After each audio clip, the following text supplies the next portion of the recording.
Hello everyone, আমি স্মৃতি আজকে আপনাদের জন্য নিয়ে এসেছি ক্যারামেল পুডিং তৈরির সবথেকে সহজ রেসিপি নিয়ে।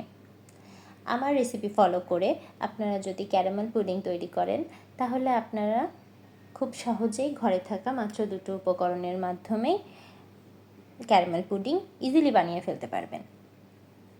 দেখতেই পাচ্ছেন ক্যারামেল পুডিংটা কতটা সফট আর তুলতুলে হয়েছে এবং এটার কালারটা মাশাআল্লাহ অনেক সুন্দর হয়েছে। এই ক্যারামেল পুডিং তৈরির জন্য প্রথমে আমি ক্যারামেলটা তৈরি করে নেব। ক্যারামেল তৈরি করার জন্য চুলায় একটা ফ্রাই প্যান দিয়ে দিয়েছি আর এখানে আমি 1 টেবিল চামচ চিনি দিয়ে দিলাম। এই চিনিটাকে গ্যাসের ফ্লেমটাকে লোতে রেখে একটু সামান্য নাড়াচাড়া করে নেব। আর নাড়াচাড়া করে নেওয়া হয়ে গেলে এর মধ্যে 1 টেবিল চামচ চিনির সাথে 1 টেবিল চামচ পানি মিশিয়ে দেব। এই পানির সাথে চিনিটাকে একটু ভালো করে নেড়ে চেড়ে গুলিয়ে নিতে হবে। এক্ষেত্রে খেয়াল রাখবেন ক্যারামেলটাকে খুব বেশি ডার্ক করা যাবে না। একটা লাইট গোল্ডেন কালার যখনই চলে আসবে ঠিক তখনই গ্যাসের ফ্লেমটাকে অফ করে দেব। আর ক্যারামেলটা হয়ে গেলেই গরম গরম থাকা অবস্থায় আমি পুডিং যে মোল্ডে সেট করব ঠিক সেই মোল্ডের মধ্যে ক্যারামেলটাকে ঢেলে দিচ্ছি। ক্যারামেলটাকে এখন একটু ঘুরিয়ে ঘুরিয়ে পুরো বাটিটার নিচে লাগিয়ে নেব।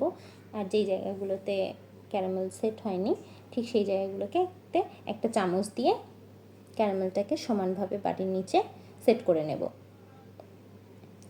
ক্যারামেলটা অবস্থায় অনেকটাই গরম আছে।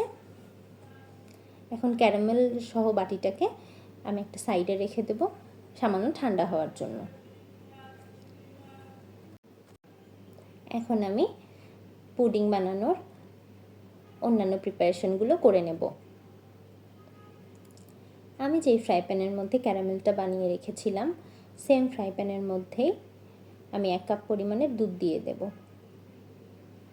যেহেতু ক্যারামেলটা এই ফ্রাই প্যানের মধ্যেই করা হয়েছে, যখন আমি এটার মধ্যে দুধ দিয়ে একটু সামান্য গরম করে নেব তখন ক্যারামেলের কালারটা দুধের সাথে মিশে একটা সুন্দর কালার চলে আসবে।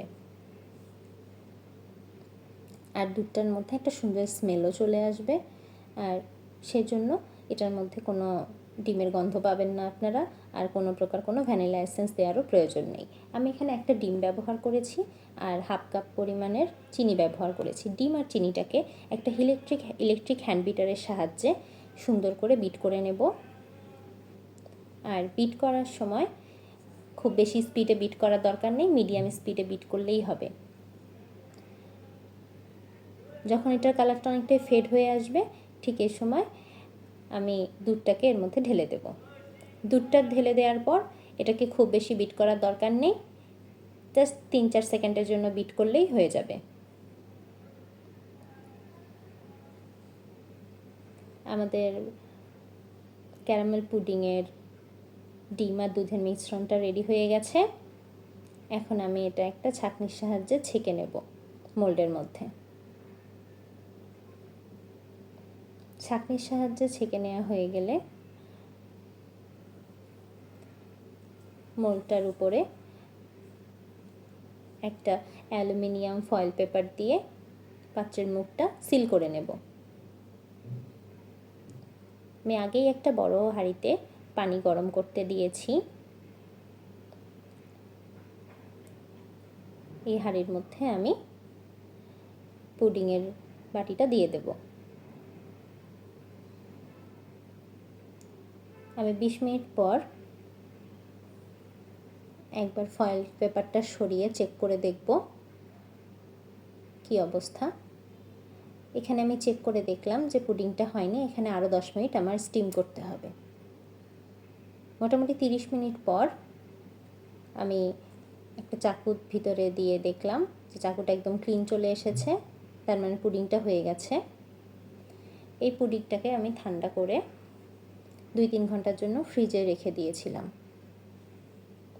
ফ্রিজ থেকে বের করে আমি একটা চাকুর সাহায্যে চারপাশে একটু ছড়িয়ে নিয়ে এটাকে একটা প্লেটে সার্ভ করে নিচ্ছি। তৈরি হয়ে গেল আমাদের সুস্বাদু মজাদার ক্যারামেল পুডিং। এরকম আরও অনেক ইউনিক রেসিপি পেতে আপনারা আমার চ্যানেলটি সাবস্ক্রাইব করুন এবং আপনাদের যদি আমার ভিডিওটি ভালো লাগে তাহলে অবশ্যই লাইক, কমেন্ট অ্যান্ড শেয়ার করে আমার পাশেই থাকবেন। আর আপনারা বাড়িতে যদি এই রেসিপিটি ট্রাই করেন তাহলে অবশ্যই আমাকে কমেন্ট করে জানাবেন আপনাদের রেসিপিটি কেমন লাগলো। Thank you everyone.